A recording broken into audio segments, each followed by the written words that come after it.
నమస్కారం VST news కి స్వాగతం. నా పేరు నాగిని. ముందుగా బులెటిన్ హెడ్లైన్స్. కేంద్రం ప్రవేశపెట్టిన బడ్జెట్లో తెలంగాణకు కేటాయింపులపై అసెంబ్లీలో కేటీఆర్ సీఎం రేవంత్ మధ్య మాటల యుద్ధం. ఢిల్లీలోని జంతర్ మంతర్ వద్ద జగన్ చేపట్టిన ధర్నాకి సమాజ్వాదీ పార్టీ చీఫ్ అఖిలేష్ యాదవ్ మద్దతు. గంజాయి అరికట్టడంలో ప్రత్యేక ప్రణాళిక ఉల్లంఘించిన వారిపై కఠిన చర్యలు. అంబేద్కర్ కోనసీమ జిల్లా SP B Krishnarao. Kotipalli Narsapuram railway line తక్షణం పూర్తి చేయాలన్న అమలాపురం ఎంపీ హరీష్ బాలయోగి. తాడిపత్రి మాజీ ఎమ్మెల్యే కేతిరెడ్డి పెద్దారెడ్డి అక్రమాలపై తెలుగుదేశం నేత జేసీ ప్రభాకర్ రెడ్డి అనంతపురం ఎస్పీకి ఫిర్యాదు. కేంద్రం ప్రవేశపెట్టిన బడ్జెట్లో తెలంగాణకు కేటాయింపులకు సంబంధించి అసెంబ్లీలో చర్చించే అంశాన్ని కాంగ్రెస్ లేవనెత్తింది. ఈ సందర్భంగా శాసనసభ వ్యవహారాల మంత్రి శ్రీధర్ బాబు చర్చకు ప్రతిపాదించగా బారసా ఎమ్మెల్యే కేటీఆర్ స్పందించారు. ఈ నేపథ్యంలో కేటీఆర్ సీఎం రేవంత్ మధ్య మాటల యుద్ధం చోటు చేసుకుంది. ఏమనుకున్నానంటే, ఎందుకంటే ఇంత ప్రాముఖ్యత కలిగిన అంశం కాబట్టి గౌరవ ముఖ్యమంత్రి గారే మరి రాష్ట్ర ప్రభుత్వ పక్షాన సమర్థవంతంగా తీర్మానం ప్రవేశపెడుతూ వాదన వినిపిస్తారేమో అనుకున్నాను. కానీ మరి వారు ఏ కారణం చేతనో కానీ ముఖ్యమంత్రి గారు మాట్లాడడం లేదు. వారి సహచర మంత్రివర్యులతో మాట్లాడించినారు. మరిగా వారికి మాట్లాడడం ఇష్టం లేక మాట్లాడతలేరా, ఇబ్బంది అయి మాట్లాడతలేరా నాకు తెలియదు. కానీ అధ్యక్ష, మాకు గత 10 సంవత్సరాలుగా మేము అక్కడ ఉండి చెప్పిందే ఇవాళ శ్రీధర్ బాబు గారు చెప్పిన అధ్యక్ష, కొత్తదేం లేదు. స్పీకర్ సార్, ముఖ్యమంత్రి గారు వారికి పాపం వారి ప్రధాన ప్రతిపక్ష నాయకుడిని ఏదో అనిపించాలనే ఉబలాటం ఎక్కువ కనిపిస్తుంది. ఇంత అత్యంత కీలకమైన 4 కోట్ల తెలంగాణ ప్రజలకు సంబంధించిన హక్కులు, అనుమతులు, నిధులు సర్వం ఈరోజు మనం ఇక్కడ చర్చించుకుంటున్నాం. ఇంత కీలకమైన సందర్భంలో ప్రధాన ప్రతిపక్ష నాయకుడు గారు ఇక్కడికి వచ్చి 15 సంవత్సరాల తెలంగాణ ఉద్యమం, 10 సంవత్సరాల తెలంగాణ రాష్ట్ర ముఖ్యమంత్రిగా 25 సంవత్సరాలు పనిచేసినా అని గొప్పగా చెప్పుకుంటూ ఉంటారు. ఎప్పుడు వీళ్ళేమో భజన చేస్తూ ఉంటారు. మరి అట్లాంటి అనుభవజ్ఞుడు ఇక్కడ వచ్చి కూర్చొని ఈ సభలో చర్చించి ఇందులో పాల్గొని కేంద్ర ప్రభుత్వాన్ని నిలదీయాల్సిన సందర్భంలో కూడా ఇక్కడికి రాకుండా మోడీ గారు వీరిక్కడికి వస్తే చూస్తే ఏమైనా జరుగుద్దేమనే భయంతో ఎక్కడో దాచుకొని ఇక్కడ వీళ్ళని పంపించి వీళ్ళ అధ్యక్ష మాట్లాడేది.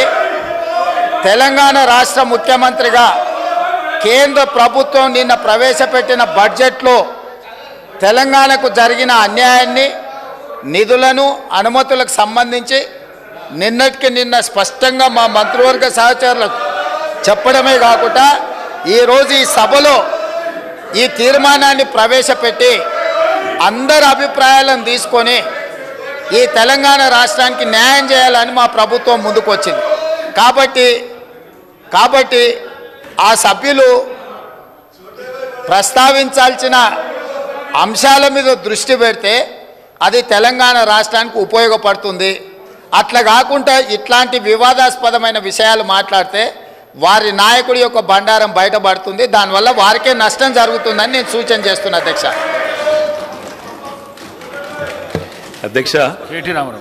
ఈ రకంగానైనా ముఖ్యమంత్రి గారు గొంతు విప్పినందుకు సంతోషం అధ్యక్ష. ఈ రకంగానైనా మాట్లాడే పరిస్థితి వచ్చినందుకు ధన్యవాదాలు అధ్యక్ష. ఒక్క మాట అధ్యక్ష, కేసీఆర్ గారి గురించి, మా పార్టీ గురించి వారు మాట్లాడిన మాటకి నేను ఒకటే వారికి చెప్పేది అధ్యక్ష. ఇక్కడ ఉండే ఈ నాయకుడి స్థాయికి మేము చాలా అధ్యక్ష. కేసీఆర్ గారు అవసరం లేదు అధ్యక్ష. ఆయన వచ్చినా రాకున్నా తప్పకుండా సమాధానం చెప్పే సత్తా మాకుంది. తాడిపత్రి వైకాపా మాజీ ఎమ్మెల్యే కేతిరెడ్డి పెద్దారెడ్డి అక్రమాలపై తెలుగుదేశం నేత జేసీ ప్రభాకర్ రెడ్డి అనంతపురం ఎస్పీకి ఫిర్యాదు చేశారు. సుమారు 150 వాహనాల్లో అనంతపురం వెళ్లి ఎస్పీకి ఆధారాలు సమర్పించారు. తనపై పెట్టిన అక్రమ కేసుల వివరాలను ఎస్పీకి అందించారు. తక్షణం చర్యలు తీసుకోవాలని కోరారు. అనంతరం మీడియాతో మాట్లాడుతూ తాడిపత్రిలో మున్సిపల్ స్థలం 5.6 సెంట్లు ఆక్రమించి పెద్దారెడ్డి ఇల్లు కట్టాడని, త్వరలో నోటీసులు ఇచ్చి కూల్చేస్తామని చెప్పారు. పెద్దారెడ్డి ఆయన కుటుంబం అనేక చోట్ల బెదిరించి భూములు కాజేశారని జేసీ ఆరోపించారు. తన అనుచరుడు పొట్టి రవిని జిల్లా బహిష్కరణ చేయించిన కేతిరెడ్డి పెద్దారెడ్డిపై అనేక కేసులున్నాయన్నారు. ఇన్ని కేసులున్న కేతిరెడ్డి పెద్దారెడ్డి ఆయన ఇద్దరు కుమారులను తాడిపత్రి నుంచి బహిష్కరించాలని జేసీ ప్రభాకర్ రెడ్డి డిమాండ్ చేశారు. చంద్రబాబు నాయుడిని క్షమాపణ అడుక్కో, మంచోడు కాబట్టి ఈ పొద్దున్న నీడ కూర్చుంటే ఆయన ఏమొకటే అభివృద్ధి. మేమంతా అభివృద్ధి కోసం ఉన్నాం. ఎవరు అడిగిన సీఎం దగ్గర పోయి ఇవన్నీ పెట్టించుకోవచ్చు కదా, అవసరం లేదు. నాకు అన్యాయం జరిగింది పోలీసుతో, అదే పోలీసుతోనే నేను ఎంక్వైరీ చేయించుకొని నేను తప్పు చేసినా లేదని ఉద్దేశంతో ఇంటికి వచ్చినా కానీ చంద్రబాబు నాయుడు దగ్గర పోతేనా అడిగింది ఇస్తాడని నమ్మకం నాకుంది. I don't want to spoil his name. ఆయన మాట కోసం కట్టుబడి with all evidence I have come. నేను పోలీసుని ఒకటే రిక్వెస్ట్ చేసేది, రవిని 5 సంవత్సరాలు బహిష్కరించున్నారు. నేను మొత్తం రికార్డు ఇస్తున్నా. ముందు వాళ్ళని బహిష్కరించి సీతారాంని, ప్రసాదరావుని, పేర్ని నాని, సద్దల వీళ్ళ మీద కూడా ఎంక్వైరీ చేసి నేను తప్పు చేసింటే వదిలిపెట్టండి, లేని పక్షంలో కేసులు పెట్టాల్సిందే, ఎఫ్ఐఆర్ పుట్టాల్సిందే. లేని పక్షంలో నేను 15 రోజులకు మళ్ళీ వచ్చి ఎస్పీ ఆఫీస్లో కూర్చుంటా. ఈసారికి ఎస్పీ గారు మంచోళ్ళు, బాగా విన్నారు నేను చెప్పింది. తప్పకుండా నేను అకార్డింగ్ టు ఇన్ని బుక్కులు తెచ్చినావు, I lost my people to read everything తీసుకొని ఒక దీనికి వచ్చి తప్పకుండా నీకు న్యాయం చేస్తా అన్నాడు. కాబట్టి ముందు ఆయనకు ధన్యవాదాలు చెప్పుకుంటున్నా. నేను, నా కుమారుడు, నా భార్య, నా కోడలు అందరూ సఫర్ అయినాం. వాళ్ళు బయట తిరగాలంటే కూడా నామూషి పడుతున్నారు. నేను అన్యాయంగా లోపలికి పోయినని నాకు ఉంది. తప్పు చేసినారని ఒక తప్పు ఎస్పీ గారు చెప్తే ఇదంతా ఫాల్స్. అప్పుడు పోలీస్ ఆఫీసర్లు పని కట్టుకొని సజ్జల రామకృష్ణారెడ్డి పేరుని నాని చెప్పింటే జరిగిందనేది నాకు కావాలి. అంతకన్నా నాకేమి లేదు. ఇంకా ఇల్లు కదా చెప్తే రికార్డే అన్ని ఇండ్లు మున్సిపాలిటీ ఎంప్లాయీస్కి మేము ఇచ్చిందేం. ఈయన తుపాకీ చూపించి ఆయనతో అది రిజిస్టర్ చేయించుకున్నాడు. ఏం చేయించినాడు? వీళ్ళ బంధు పేరుతో చేయించి ఇన్ని రోజులు. సికింద్రాబాద్ రాష్ట్రంలోని పలు రైల్వే స్టేషన్లలో పోగొట్టుకున్న లేదా చోరీ అయిన సెల్ ఫోన్లను రైల్వే పోలీసులు పెద్ద ఎత్తున రికవరీ చేశారు. 21 లక్షలు విలువ చేసే 210 ఫోన్లను పోలీసులు స్వాధీనం చేసుకున్నారు. ఈ మేరకు రైల్వే ఎస్పీ కార్యాలయంలో మంగళవారం ఏర్పాటు చేసిన మీడియా సమావేశంలో railway SP Chandanadeepthi, railway DSP Javed వివరాలు వెల్లడించారు.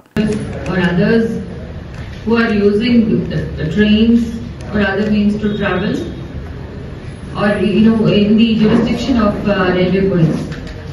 So under the supervision of our officers, our DSPs and our inspectors, special teams, Telangana state lone kaakunda other states ki teams ni panpinchi like UP, Bihar, Karnataka, Andhra Pradesh, Tamil Nadu, Maharashtra, Madhya Pradesh, Kerala and so on. మనం ఈ phones recover చేయడం జరిగింది.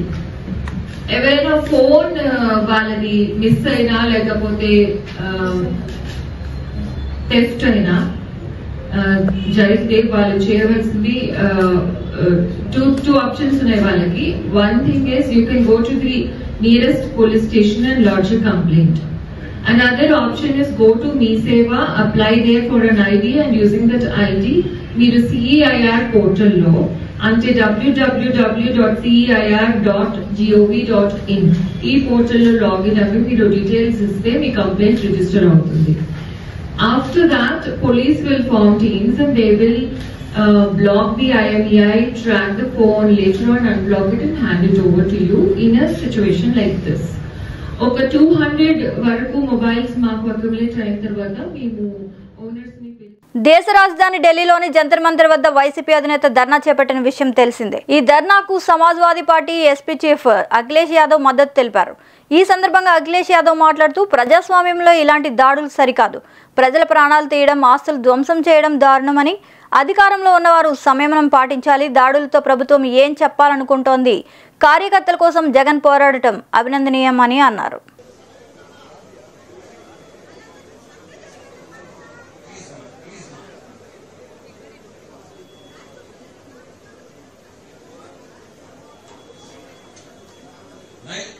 Video दिखाइए, नए video.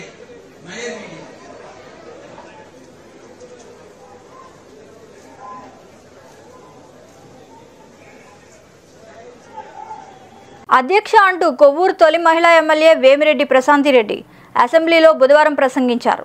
Kovvur ప్రజల తరపున తన గళాన్ని వినిపించారు. గత ప్రభుత్వ విధానాలను ఎండగడుతూ ల్యాండ్ టైటిలింగ్ యాక్ట్పై ధ్వజమెత్తారు. ముఖ్యమంత్రి నారా చంద్రబాబు నాయుడికి ఆశీర్వదించి అసెంబ్లీకి పంపిన కొవ్వూరు ప్రజలకు కృతజ్ఞతలు తెలిపారు. కొవ్వూరు నియోజకవర్గ సమస్యలను పరిష్కరించాలని అసెంబ్లీలో మాట్లాడారు.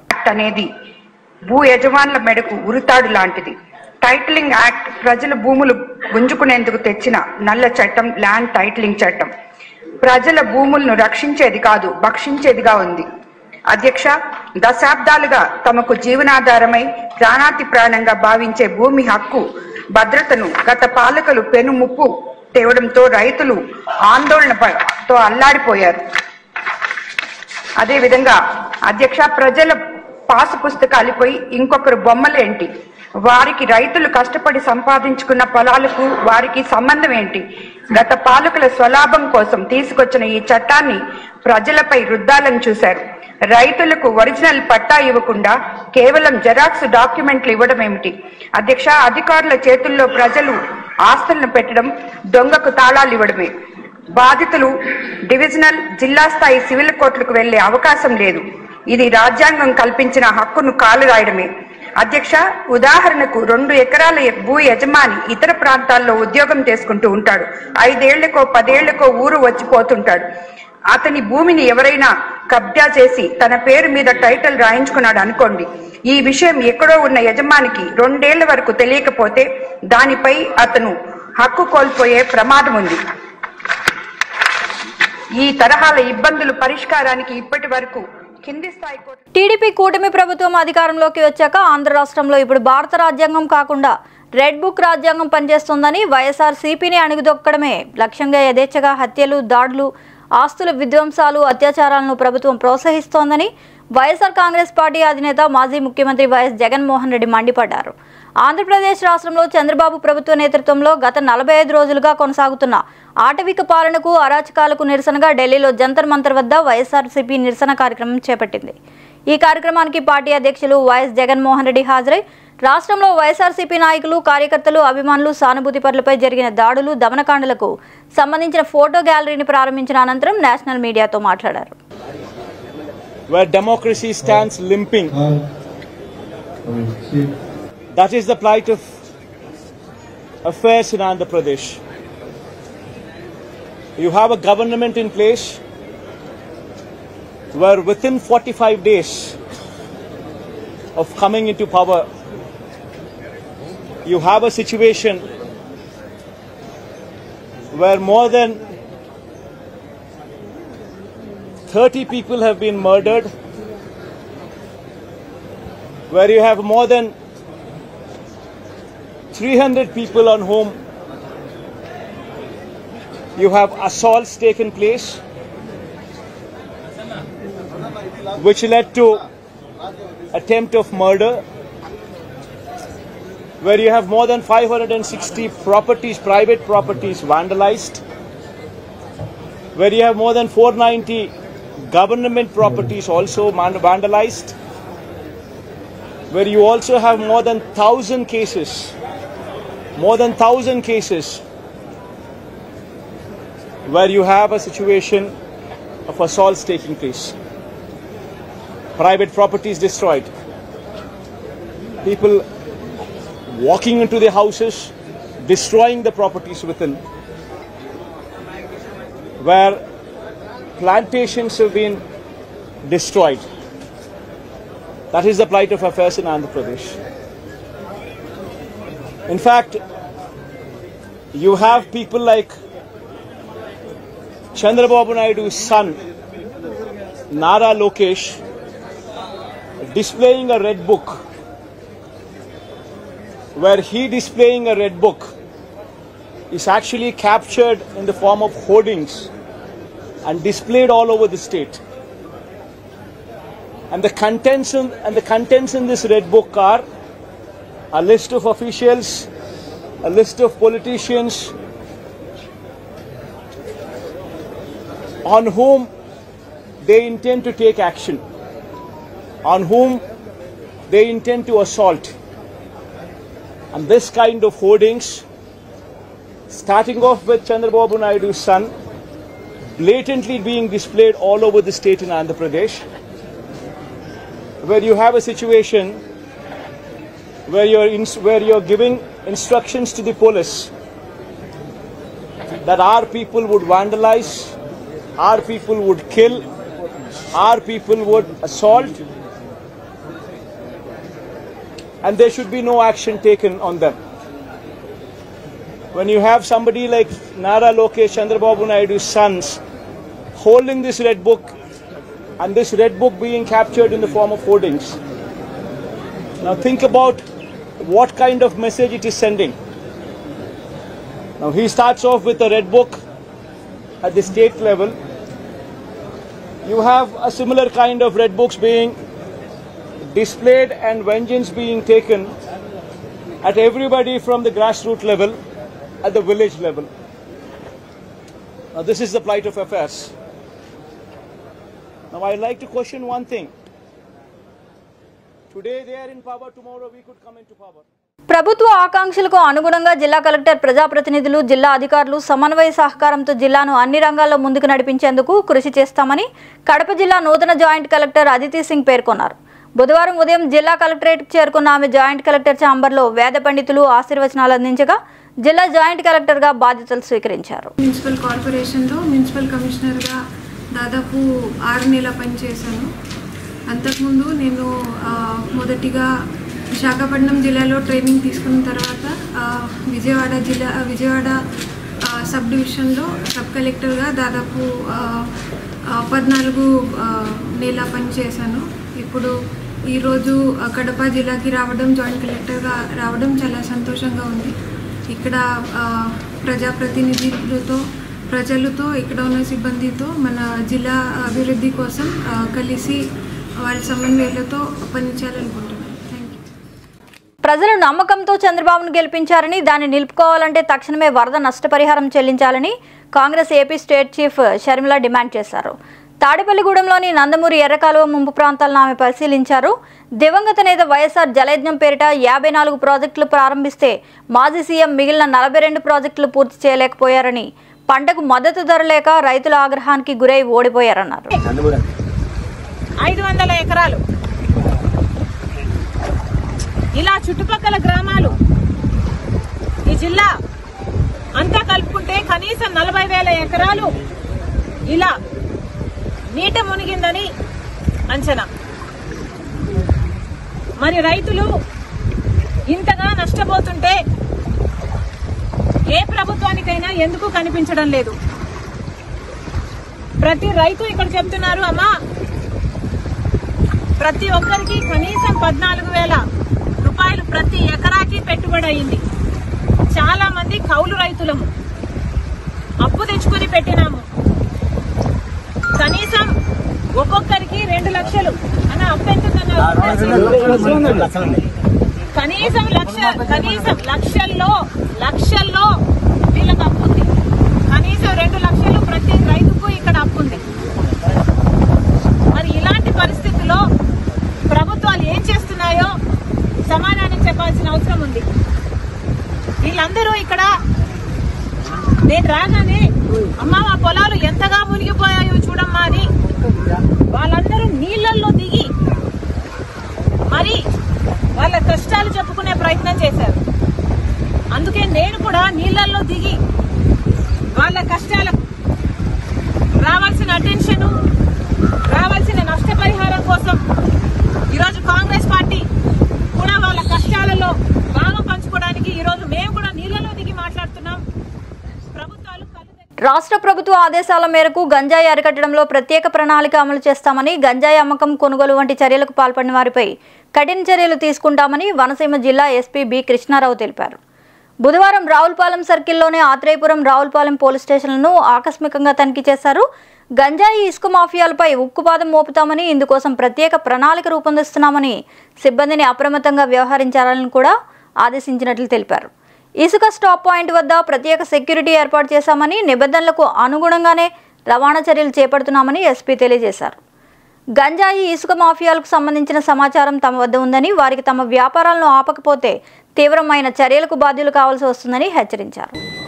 విషయాలన్నీ కూడా తెలుసుకోవడానికి, అలాగే ఈ పోలీస్ స్టేషన్ పరిధిలో ఉన్న ప్రాబ్లమ్స్ కానీ ఇష్యూస్ కానీ డిఫరెంట్ స్టేషన్స్కి డిఫరెంట్ ఇష్యూస్ ఉంటాయి.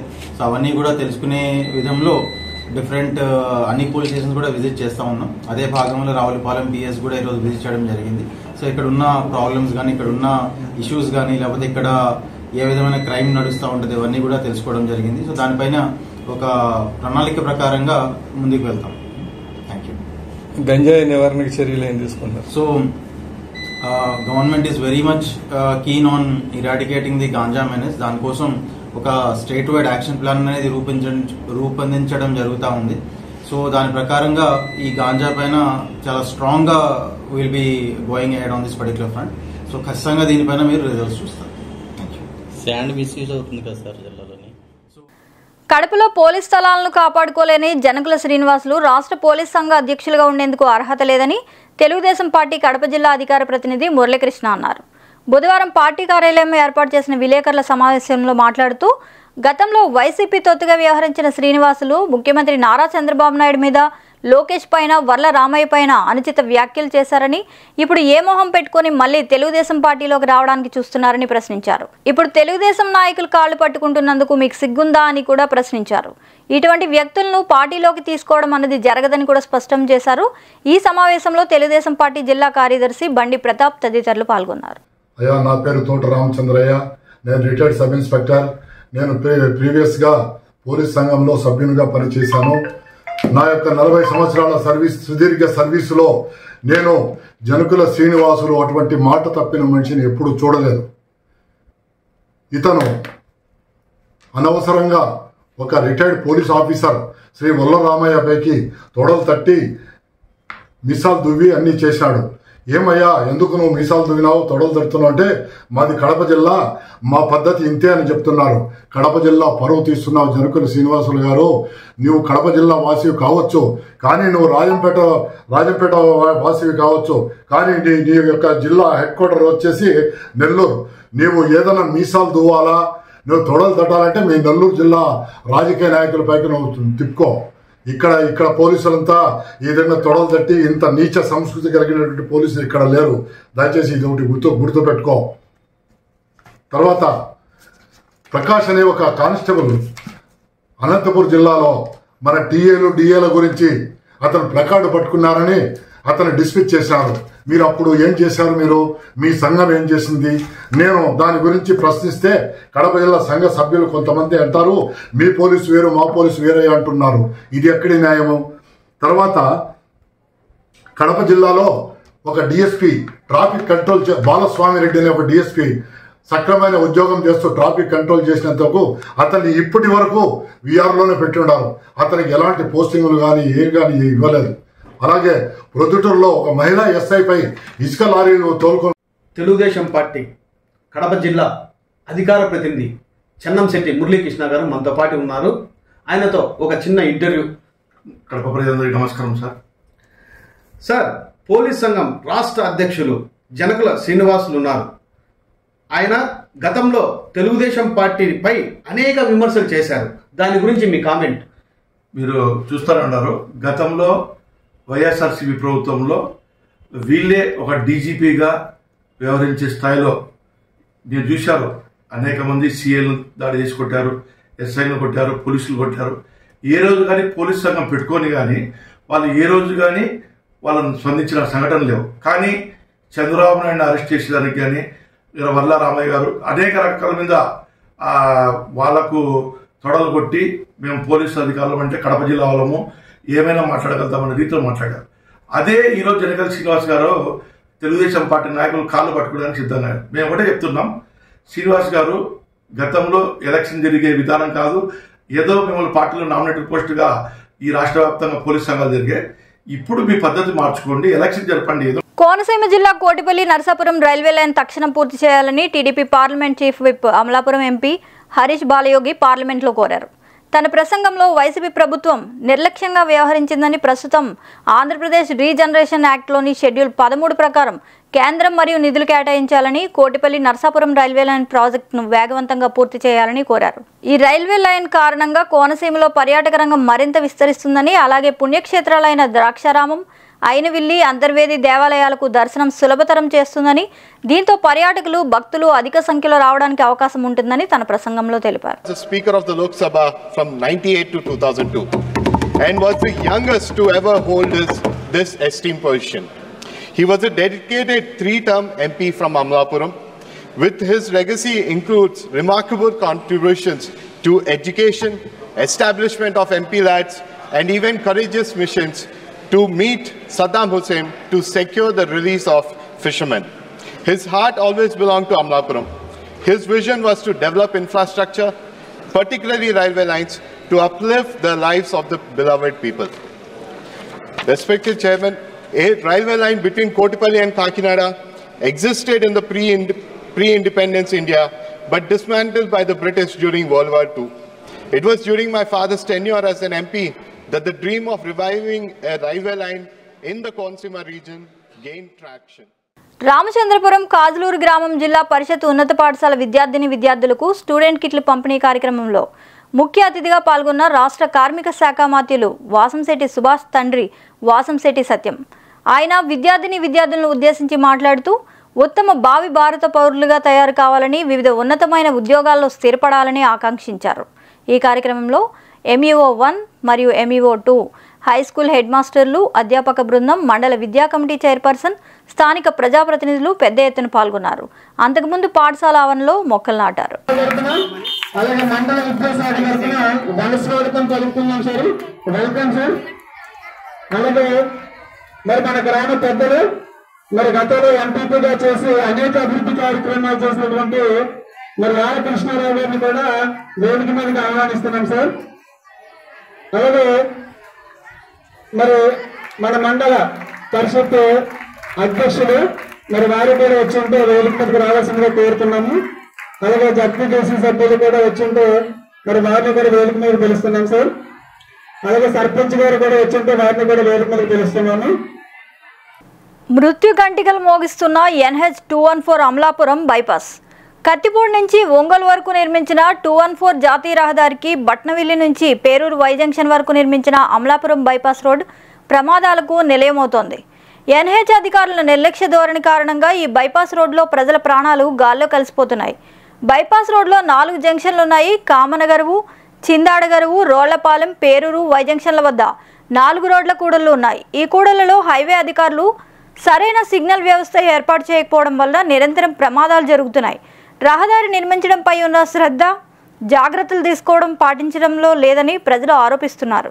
నేషనల్ హైవే అధికారులు ఈ బైపాస్పై దృష్టి సారించి ప్రమాదాలు జరగకుండా సిగ్నల్ వ్యవస్థ ఏర్పాటు చేయాలని ప్రజలు కోరుతున్నారు. మరిన్ని అప్డేట్స్ కోసం please subscribe our channel VST news.